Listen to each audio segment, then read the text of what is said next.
Hello dear students, good evening to all.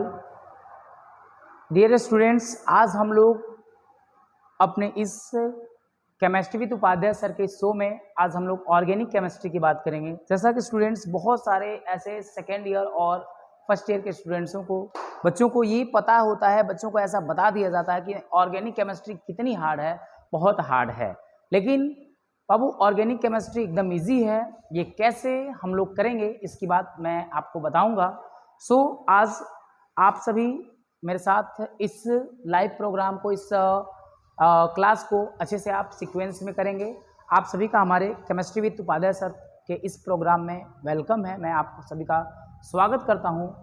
तो चलिए आज की हम लोग ऑर्गेनिक केमिस्ट्री की बात करते हैं। बहुत ज़्यादा इंपॉर्टेंट ऑर्गेनिक केमिस्ट्री है और इस ऑर्गेनिक केमिस्ट्री की हम बात करेंगे बाबू आज के अपने इस प्रोग्राम में ऑर्गेनिक केमिस्ट्री की शुरुआत करेंगे। तो चलिए आज हम लोग ऑर्गेनिक केमिस्ट्री की बात करते हैं। यहाँ से ऑर्गेनिक केमिस्ट्री होता क्या है बच्चों? सबसे पहले ऑर्गेनिक केमिस्ट्री हमारी होती क्या है इसकी बारे में हम बात करेंगे कि ऑर्गेनिक केमिस्ट्री जो है देखा जाएगा तो हम लोग ऑर्गेनिक केमिस्ट्री को कार्बनिक रसायन कहते हैं। मीन्स कार्बनिक रसायन का सीधा अर्थ है कि वैसा कोई रसायन जिसमें हम लोग कार्बन के बारे में पढ़ेंगे, कार्बनिक रसायनों का अध्ययन करेंगे, उसकी बात हम करने वाले हैं। मीन्स हम लोग बोल सकते हैं कि रसायन शास्त्र की वह शाखा जिसके अंतर्गत हम कार्बन एंड उसके यौगिकों का अध्ययन करते हैं वह हमारा कार्बनिक रसायन होता है। मेरे प्यारे बच्चों, ठीक उसी की वजह से हम लोग यहाँ पर डिफाइन करेंगे हम लोग रसायन शास्त्र को। रसायन शास्त्र विज्ञान की वह शाखा है जिसके अंतर्गत हम कार्बन तथा उसके व्युत्पन्नों का अध्ययन करते हैं, अर्थात हम कार्बनिक यौगिकों का अध्ययन करते हैं। तो वह हमारा रसायन शास्त्र की जो हमारी शाखा है वो हमारी शाखा कार्बनिक रसायन कहलाती है। इसमें हम लोग कार्बनिक रसायन में कार्बनिक यौगिकों का अध्ययन करते हैं और कहा जाता है, ऐसा माना जाता है कि कार्बनिक रसायन जो है कार्बनिक यौगिकों के बिना हम और हमारी जो लाइफ है, जो हमारी जीवन है वो संभव नहीं है। इसलिए मेरे प्यारे बच्चों, आप कार्बनिक यौगिकों को ध्यानपूर्वक पढ़ेंगे। जहां भी जिसे प्रॉब्लम्स होगी वो कमेंट बॉक्स में जाकर कमेंट करेगा और या फिर जो मेरे व्हाट्सएप नंबर जो आपके स्क्रीन पे दिखेंगे, आप उन सारे व्हाट्सएप नंबर जो आपके स्क्रीन पे जो आपके नंबर्स मिलेंगे आप वहां से आप मुझे कॉन्टेक्ट कर सकते हैं। जिससे जहां भी प्रॉब्लम होगी आप उसे कर सकते हैं। ठीक है, चलिए हम बात करते हैं। ये जो हमारी आज की क्लास है, हम आज की क्लास में बाबू दोनों मीडियम के स्टूडेंट्स, जो हिंदी मीडियम और इंग्लिश मीडियम दोनों मीडियम के स्टूडेंट्स को ध्यान में रखते हुए हमारी ये आज पहली ऑर्गेनिक की क्लास है जिसको मैंने आप सबके सामने रखा है। ठीक है, अब जैसा भी होगा आप अपनी ओपिनियन बताएंगे। देखिए, जो हमारी कार्बनिक रसायन है, कार्बनिक रसायन जिसे ऑर्गेनिक केमिस्ट्री कहते हैं, ये ऑर्गेनिक केमिस्ट्री रसायन विज्ञान की एक प्रमुख शाखा है। मीन्स जो ऑर्गेनिक केमिस्ट्री है पूरे केमिस्ट्री की एक इम्पोर्टेंट ब्रांच है, एक महत्वपूर्ण शाखा है। इसी की वजह से इसे प्रमुख शाखा कहा जाता है। तो ये रही हिंदी मीडियम के स्टूडेंट्स के लिए। बाबू हम लोग हिंदी में बात ये करेंगे कि रसायन शास्त्र की वह शाखा जिसके अंतर्गत हम कार्बन तथा उसके व्युत्पन्नों अर्थात कार्बनिक यौगिकों का अध्ययन करते हैं, वह हमारा कार्बनिक रसायन कहलाता है। चलिए अब हम बात करते हैं अपने इंग्लिश मीडियम लैंग्वेज को बदलते हैं। हम लोग बात करेंगे बाबू इंग्लिश मीडियम में the branch of chemistry under which we studies about carbon and their derivatives is known as organic chemistry. The branch of chemistry in which we are studies about the derivatives of carbons is known as organic chemistry. इसकी हम बात करेंगे। अब बात हो रही है हमारी the branch of chemistry under which carbon and its derivatives just such as organic compounds are studied is called organic chemistry. Without organic chemistry without organic compounds there is no possibilities of life. Means जो हमारी life की possibilities है, without organic compounds there is no possibilities of life. Okay, ध्यान रखना है हमें। हम लोग बात करते हैं कि organic chemistry is the major branch of chemistry. मतलब ये हमारी ऑर्गेनिक केमिस्ट्री जो है पूरे केमिस्ट्री की, पूरे रसायन शास्त्र की एकदम महत्वपूर्ण शाखा है, एकदम प्रमुख शाखा, एकदम मेजर ब्रांच है। इसी की वजह से कहा जाता है कि there is no any life possible then organic compounds में हम लोग बात करें कि जो हमारी ऑर्गेनिक कंपाउंड्स हैं, इनके वजह से, इनके बिना, विदाउट ऑर्गेनिक कंपाउंड्स जो हमारी लाइफ है वो पॉसिबल नहीं है, इसकी हम बात करेंगे। चलिए आगे बढ़ते हैं हम लोग, यहाँ से हम लोग आगे बढ़ते हैं। हमने कहा जाता है, यहाँ कहा जाता है बाबू कि जो हमारी कार्बनिक रसायन है, जो हमारी ऑर्गेनिक केमिस्ट्री है, वो बेसिकली जीव जंतुओं और वनस्पतियों के निर्माण में जो यौगिक प्रमुख होते हैं, उन यौगिकों को कहा जाता है कार्बनिक यौगिक। जीव जंतु और वनस्पतियों के निर्माण में जो यौगिक प्रयुक्त होते हैं, जिन यौगिकों की बात हम करते हैं, वे हमारे यौगिक कार्बनिक यौगिक होते हैं। इसी की वजह से कहा जाता है कि जो हमारे organic compounds are the main ones in the formation of animals and plants. Means जो आपकी ऑर्गेनिक कंपाउंड्स होते हैं, ये आपको एक मेन कंस्टिट्यूएंट्स होते हैं, एक मेन कंस्टिट्यूएंट्स होते हैं आपके प्लांट्स और एनिमल्स के फॉर्मेशन में। जो मेन कंस्टिट्यूएंट्स होते हैं वे आपके ऑर्गेनिक कंपाउंड्स होते हैं। ध्यान रखिएगा आप सभी कि ये सभी जो मेन कंस्टिट्यूएंट्स होते हैं ऑर्गेनिक कंपाउंड्स होते हैं बाबू। अब हम लोग बात करेंगे, एक हमारे पास इंपॉर्टेंट पॉइंट है जिसे हम लोग काफ़ी इंपॉर्टेंट बोलेंगे, VVI बोल सकते हैं हम। यहाँ पे हम लोग VVI बोलेंगे, वेरी वेरी इंपॉर्टेंट पॉइंट जिसको हम डिस्कस करने जा रहे हैं। बहुत सारे बच्चों का मेरे पास क्वेश्चन आया, बहुत सारे बच्चों ने ये बोला कि सर क्या हम ऑर्गेनिक केमिस्ट्री में कार्बन और हाइड्रोजन का ही अध्ययन करेंगे? क्या हम ऑर्गेनिक केमिस्ट्री में कार्बन एंड हाइड्रोजन के ही डेरिवेटिव्स कंपाउंड्स का स्टडी करेंगे क्या सर? तो बिल्कुल नहीं। जो बच्चे ऐसा सोच रहे हैं उनके लिए कि जो हम लोग बात करेंगे कार्बनिक रसायन, कार्बनिक यौगिकों में कार्बन और हाइड्रोजन के अलावे कुछ अन्य भी तत्व हो सकते हैं। कार्बनिक यौगिकों में कार्बन और हाइड्रोजन के अलावे कुछ अन्य भी हो सकते हैं, सच है जैसे कि नाइट्रोजन आपका हो सकता है, oxygen, halogen, phosphorus, silicon, sulphur, जिससे हम लोग हिंदी में बाबू गंधक कहते हैं। मतलब ये सारी चीज़ें जो हैं ये हमारी ऑर्गेनिक केमिस्ट्री के ऑर्गेनिक कंपाउंड्स के अंतर्गत आते हैं। ठीक है, हम लोग बात करते हैं कि organic compounds can contain other than carbon and hydrogen. Means organic compounds जो है कार्बन और हाइड्रोजन के अलावे भी कुछ रख सकता है। वो क्या हो सकता है? तो आपके पास nitrogen, oxygen, halogen, phosphorus, silicon and sulphur etcetera ETC।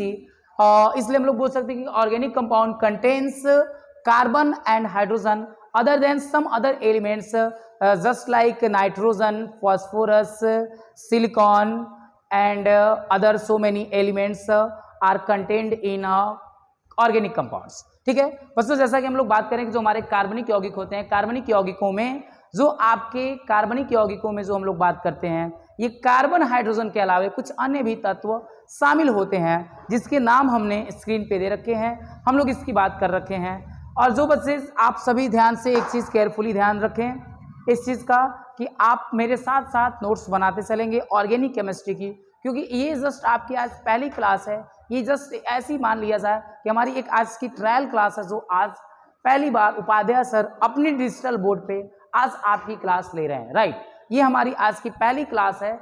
इसके बाद हमारी डेली की क्लास ऐसे 1 by 1 ऑर्गेनिक केमिस्ट्री और बाकी अदर जो भी सिलेबस हमारे केमिस्ट्री के हैं 1 by 1 सीक्वेंस में आते रहेंगे आपके पास।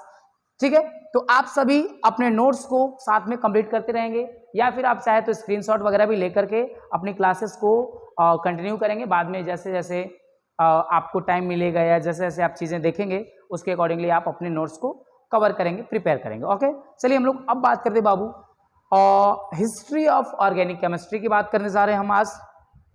हिस्ट्री ऑफ ऑर्गेनिक केमिस्ट्री, जो हमारी ऑर्गेनिक केमिस्ट्री है, जो हमारी कार्बनिक रसायन है, इसकी इतिहास की बात करेंगे। सबसे पहले कब कार्बनिक यौगिकों के बारे में पढ़ा गया, कब इनके बारे में अध्ययन किया जाना शुरू हुआ, कब इनके बारे में नए नए एक्सपेरिमेंटल थेसिस आने शुरू हुए, इसकी बात हम करेंगे। तो अब हिस्ट्री ऑफ ऑर्गेनिक केमिस्ट्री में जो पहली हिस्ट्री हमें मिलती है, पहली हिस्ट्री हमें जो हमारी पहली स्टडी स्टार्ट होती है ऑर्गेनिक कंपाउंड्स के रिगार्डिंग, ऑर्गेनिक केमिस्ट्री के रिगार्डिंग, वो आपकी 1675 ईस्वी में होती है। और 1675 ईस्वी में पहले आपके साइंटिस्ट लैमरी ने प्राकृतिक रूप से प्राप्त रसायनों को, मतलब कि जो प्राकृतिक रूप से प्राप्त कार्बनिक यौगिक थे उनको तीन भागों में बांटा था। इसलिए कहा गया कि लेमरी ने प्राकृतिक रूप से प्राप्त रसायनों को उनके स्रोत के अनुसार तीन भागों में बांटा। लेमरी के अनुसार रसायनों को तीन भागों में बांटा गया, ये बात आप ध्यान रखेंगे। पहला था आपका खनिज, दूसरा था आपका वनस्पतिक और तीसरा था आपका जंतु। क्योंकि लेमरी कहते हैं, जब लेमरी ने अपनी थीसिस दी थी 1675 ईस्वी में, तो लेमरी ने इन बातों का स्पष्टीकरण किया, पुष्टि किया था कि लेमरी ने इन बातों की पुष्टिकरण की कि आपके जो प्राकृतिक रसायन है, मतलब प्राकृतिक रूप से जो कार्बनिक यौगिक हैं, ये मुख्य तीन सोर्स से प्राप्त होंगे। मीन्स ये तीन स्रोत से प्राप्त होंगे, ये मुख्य तीन स्रोत से प्राप्त होंगे। पहली जो आपकी स्रोत होगी वे आपकी पहली स्रोत जो है आपकी खनिज है, दूसरी स्रोत जो आपकी है वनस्पति है, और तीसरी जो स्रोत है बाबू आपकी वो आपकी जंतुओं की बात हम लोग करते हैं।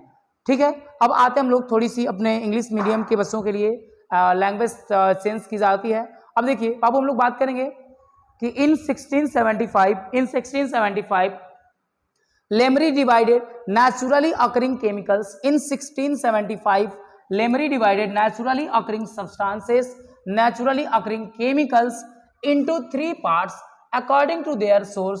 मीन्स लेमरी ने जो केमिकल्स थे, जो ऑर्गेनिक कंपाउंड्स थे, उनके सोर्स के बेसिस पे उनको 3 पार्ट्स में क्लासिफाई किया था, सब डिवाइड किया था। और वे जो 3 पार्ट्स हैं उनके, उसमें उन्होंने ये बोला था कि फर्स्ट ऑफ ऑल हम लोग ऑर्गेनिक कंपाउंड्स को मिनरल से ऑब्टेन करेंगे, सेकंड हम लोग बोटानिकल से ऑब्टेन करेंगे, मीन्स जो हमारे आपके पेड़ पौधे जो हैं, प्लांट्स की बात करते हैं, वहाँ से ऑब्टेन करेंगे, एंड थर्ड थिंग जो हमारा है वो एनिमल से हम ऑब्टेन करेंगे। मीन्स अकॉर्डिंग टू लेमरी, जिन्होंने 1675 में ये बात स्पष्ट कर दी थी कि आप जितने भी ऑर्गेनिक कंपाउंड्स हैं उन सभी ऑर्गेनिक कंपाउंड्स को आप 3 सोर्स से ऑब्टेन कर सकते हो।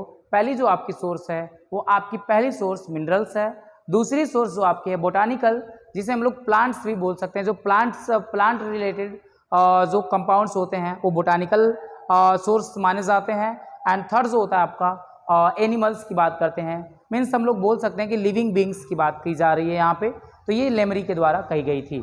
ठीक है, अब इसके बाद हम लोग आगे की बात करेंगे। अगली जो हमारी हिस्ट्री है, लेमरी के बाद जो सेकेंड साइंटिस्ट थे, जो बहुत इंपॉर्टेंट चीज़ की एक्सप्लेनेशन की, काफ़ी इंपॉर्टेंट चीज़ों की एक्सप्लेनेशन की, इसीलिए तो इन्हें फादर ऑफ केमिस्ट कहा जाता है। बच्चों अगर आपको ध्यान नहीं है, अगर आपको याद नहीं है कि फादर ऑफ केमिस्ट कौन है, तो आप ध्यान से देखेंगे, समझेंगे कि आपके फादर ऑफ केमिस्ट जो हैं एंटोनी लावोसियर हिंदी में कहा जाता है, और अंग्रेजी में एंटोनी लावोसियर कहा जाता है, जिन्हें फादर ऑफ केमिस्ट कहा जाता है। बच्चों इस बात को आप ध्यान में रखें। ठीक है, according to father of chemist, according to Antoine Lavoisier ने यह मुख्य रूप से स्पष्ट किया हम लोगों को के सामने, चीज़ों को क्लेरिफाई किया कि जितने भी कार्बनिक यौगिक हैं जो जीव जंतु और पेड़ पौधों से प्राप्त होते हैं, जितने भी कार्बनिक यौगिक होते हैं जो जीव जंतु और पेड़ पौधों से प्राप्त होते हैं, वे सभी कार्बनिक यौगिकों में मुख्य रूप से कार्बन और हाइड्रोजन पाए जाते हैं। उनमें मुख्य रूप से कौन कौन पाए जाते हैं? कार्बन और हाइड्रोजन पाए जाते हैं, परंतु इनके अतिरिक्त कुछ अन्य भी शामिल होते हैं जिनकी मात्रा कुछ न कुछ होती है। जैसे कौन कौन है हमारे पास? तो नाइट्रोजन हो सकते हैं, ऑक्सीजन हो सकते हैं, साथ में सल्फर जिससे गंधक की बात करते हैं, ये सारे भी कार्बनिक यौगिकों में होते हैं, परंतु ये मुख्य रूप से उनमें कार्बन और हाइड्रोजन पाए जाते हैं। इसीलिए कहा गया था, एंटोनी लावोसियर ने ये स्पष्ट किया था, इन बातों की व्याख्या की थी। एंटोनी लावोसियर ने यह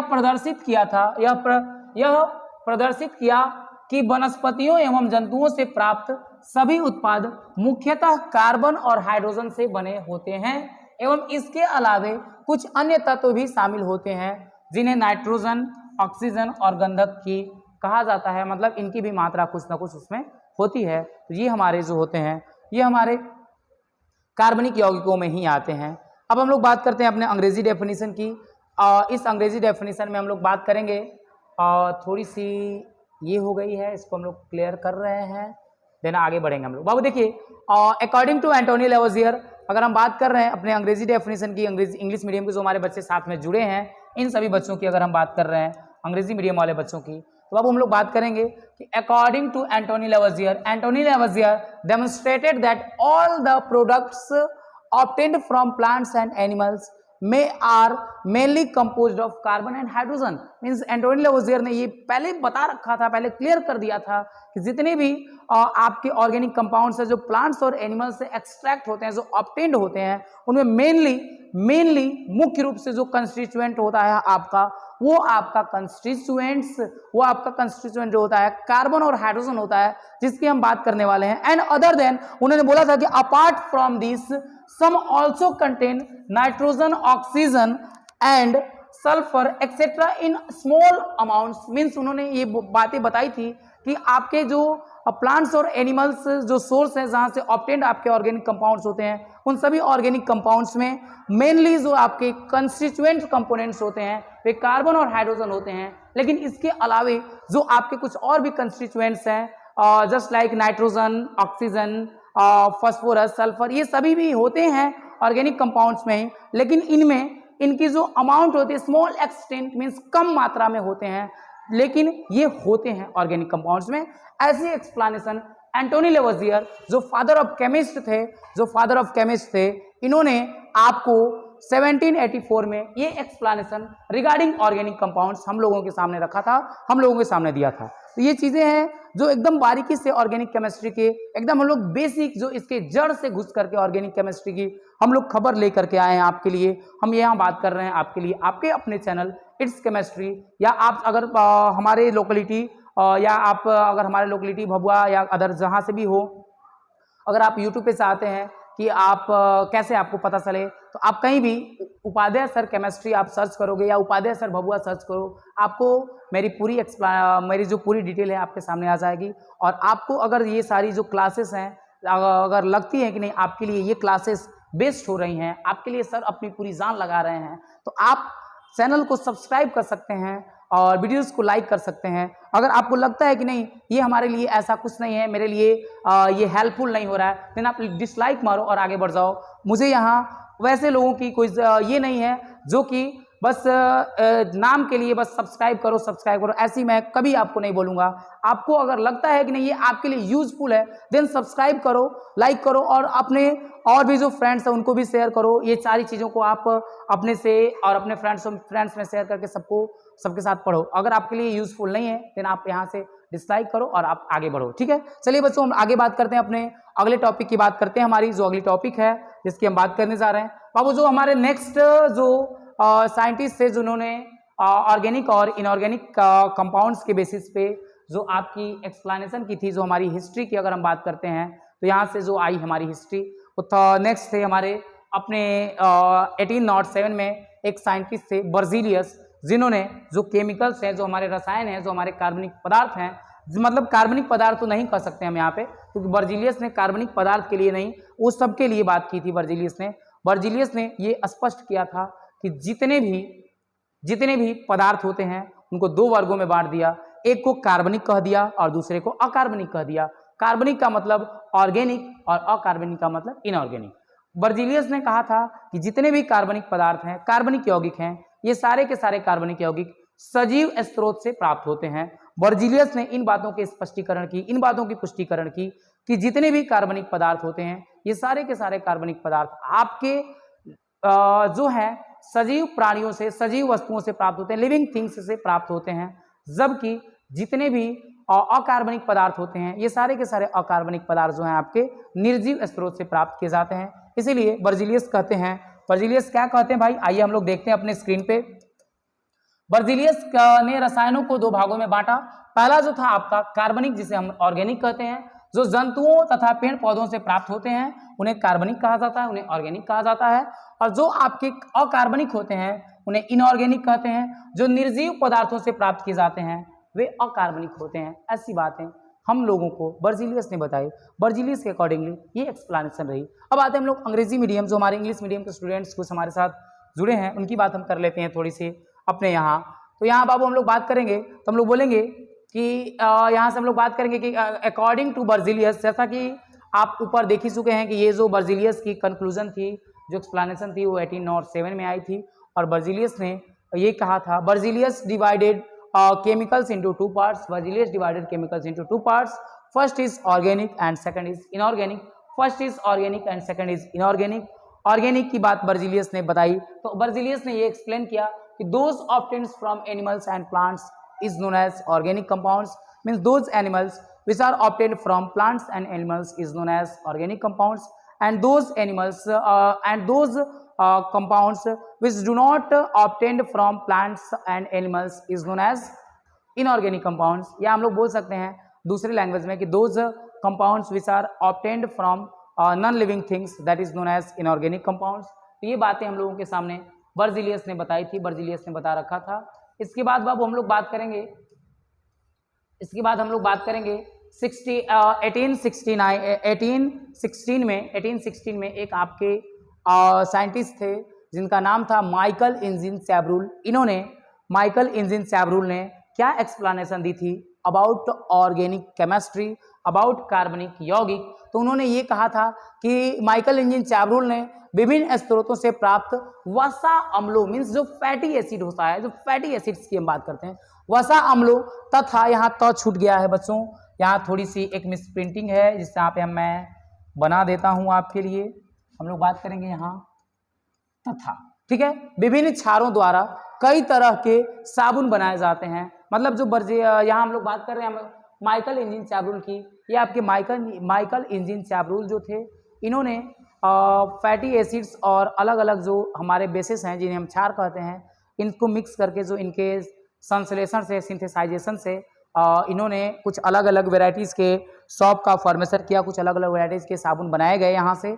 और उन्होंने बोला कि ये जितने भी साबुन बने हैं, इनके बनने से पहले जो हमने फैटी एसिड्स और बेसिस लिए हैं, मतलब जो वसा अम्ल की बात हम कर रहे हैं और जो हम क्षार की बात कर रहे हैं, यहाँ पे इन्होंने ये स्पष्ट किया कि ये उसके पहले कार्बनिक यौगिक थे, ये उसके पहले एक कार्बनिक पदार्थ थे। इसका मतलब ये हुआ कि जितने भी हैं माइकल इंजिन सैब्रूल ने विभिन्न स्रोतों से प्राप्त वसा अम्लों तथा विभिन्न क्षारों द्वारा कई तरह के साबुन बनाए, अतः ये सबसे पहले निर्मित कार्बनिक पदार्थ थे। जो साबुन वगैरह हैं सबसे पहले निर्मित कार्बनिक पदार्थ थे जो प्राकृतिक जीवों से प्राप्त पदार्थ बनाए गए थे। मतलब हम लोग कहते हैं कि जो हमारी जो साबुन वगैरह होती है, ऐसा माना जाता है, ऐसी हमारी जो माइकल इंजिन सैब्रूल की जो अवधारणा है, ये कहा गया कि जो फैटी एसिड्स और बेसिस मतलब कि वसा अम्लों और क्षारों के संश्लेषण से जो साबुन बनाए गए थे, विभिन्न प्रकार के जो साबुन बनाए गए, ये हमारे साबुन जो हैं सबसे पहले कार्बनिक यौगिक हैं, जिनकी हम एक्सप्लेनेशन हमें माइकल इंजिन सैब्रूल के द्वारा 1816 में मिली थी। इनके बारे में उन्होंने स्पष्टीकरण किया था। अब हम लोग बात करते हैं अपनी, यहाँ पे हम लोग बात करते हैं, हम लोग बोलेंगे बाबू कि हम लोग यहाँ ये बात करेंगे कि according to Michel Eugene Chevreul, या हम लोग बोल सकते हैं Michel Eugene Chevreul made a varieties of soaps using fatty acids obtain from different source and different bases. बात की गई कि जो माइकल इंजिन सैब्रूल थे वो उन्होंने साबुन अलग अलग वेराइटीज़ के सॉप्स बनाए, जिसमें उन्होंने फैटी एसिड्स और बेसिस का कॉम्बिनेशन से, उनके सिंथेसाइजेशन से सॉप बनाए। लेकिन उन्होंने कहा कि ये सभी जो हैं this were the first organic substances that were made from substances obtained from naturals. Means इन्होंने ये कह दिया, यह स्पष्ट किया कि सबसे पहले जो आपके ऑर्गेनिक कंपाउंड्स हैं, ये सारे के सारे आपके ऑर्गेनिक कंपाउंड्स, हम लोग ऑर्गेनिक पदार्थ जिसे कार्बनिक पदार्थ कहेंगे, ये हमारे कार्बनिक पदार्थ जो हैं ये साबुन हैं, सबसे पहले कार्बनिक पदार्थ जिन्हें वसा अम्लों और क्षारों द्वारा संश्लेषित करके बनाया गया, मतलब फैटी एसिड्स और नेचुरल बेसिस के द्वारा सिंथेसाइज करके बनाया गया, जो कि आपके ऑर्गेनिक सब्सटेंसेस हैं, जिसे हम लोग नेचुरल अकरिंग सब्सटेंसेस भी बोलते हैं, या हम लोग उसे ऑर्गेनिज्म भी बोलते हैं। तो ये रही हमारी explanation about history of organic chemistry. ये हमारी आज की क्लास कैसी लगी आपको? आप ज़रूर आज की क्लास कैसी लगी आप ज़रूर बताएं। और अगर आपको ये क्लास, ये वीडियोस अच्छे लगे तो आप चैनल को लाइक करें, सब्सक्राइब करें और शेयर करें, और अपने दोस्तों में ज़्यादा से ज़्यादा इस चीज़ की बात करें। और जो हमारे अपने क्षेत्र के बच्चे, जो हमारे भभुआ क्षेत्र के बच्चे हैं, इन बच्चों के लिए एक खास स्पेशल अनाउंसमेंट कि अगर आप उपाध्याय सर के चैनल से जुड़कर ऑर्गेनिक केमिस्ट्री पढ़नी चाहते हो तो उसके लिए भी उपाध्याय सर एक स्पेशल ऑफर लाने वाले हैं। एंड जो बच्चे उपाध्याय सर की ऑफलाइन क्लासेस में रेगुलर क्लास करके ऑर्गेनिक केमिस्ट्री की पढ़ाई और अपने सिलेबस को एक सही दिशा और अपने लाइफ को, अपने जो कैरियर को एक अलग पहचान देने की कोशिश कर रहे हैं, एक अलग पहचान देने की सोच रहे हैं, वे बच्चे ऑफलाइन में भी उपाध्याय सर की क्लासेस में, उपाध्याय केमिस्ट्री क्लासेस चकबंदी रोड भभुआ आकर के आप उपाध्याय सर के ऑफिस में आप इंक्वायरी ले सकते हो और जो भी चीज़ें होंगी आपको वहाँ से क्लेरिफाई कर दी जाएंगी। Thank you very much, thanks for watching.